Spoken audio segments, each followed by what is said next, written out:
So, we've got our tomatoes. We've washed them, cleaned them. We've got Italian tomatoes. We've got regular tomatoes. I've got yellow, little yellow. I've got chocolate tomatoes. We've got cherry tomatoes. And the ones that I like because they're so cute, these are Tomberry tomatoes. I mean, things not even as big as your thumb. You literally just pick them off like berries. They grow a big bush. So we're going to take this and we're going to blend it. See, so you're not seeing my beard all the time. There we go. We're going to take all this, we're going to blend it down. Shouldn't have to add water or anything. So it's just a pure tomato juice mush. So let's get mushing. So now we have the tomato basically pureed. What we're going to do is we got to separate the seeds and stuff from it, the seeds and flesh. And that's where this little gizmo comes in handy.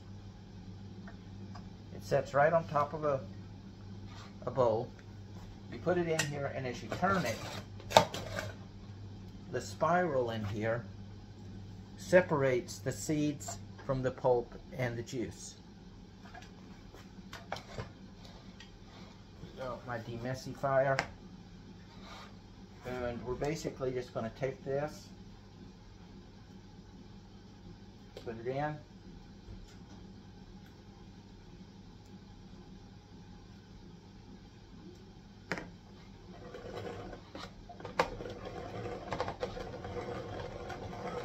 stir it.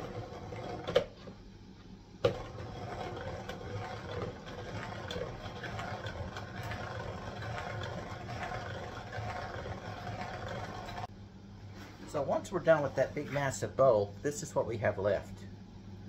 This is not going to go to waste. It's too wet to put in my worm bed because it could cause mold and stuff. However, I want my soup to be soup. So I'm going to dehydrate this, grind this to a powder, and mix it back in with the juice and the pulp. Speaking of which, let's take a look at that. The conventional way would be I'd put this into a saucepan and slowly stir, stir, stir, and condense it. But what we're going to do is we're using a crock pot. We're just going to let this slow cook. I'll come back about once every hour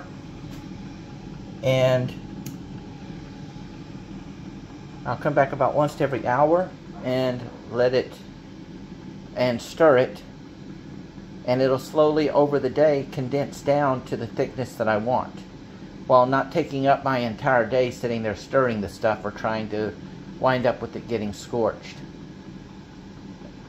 Then, as I said with the other stuff, with this leftover, I'm going to dehydrate it, crush it into a powder using my coffee bean machine, and then that's just going to get mixed right back in with the tomato sauce, and we'll come back to that when it's all done.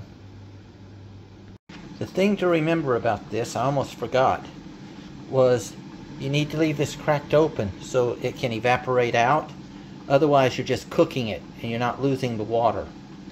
So we need to leave it a little cracked so that it can escape out and steam out. Otherwise you're doing yourself no good.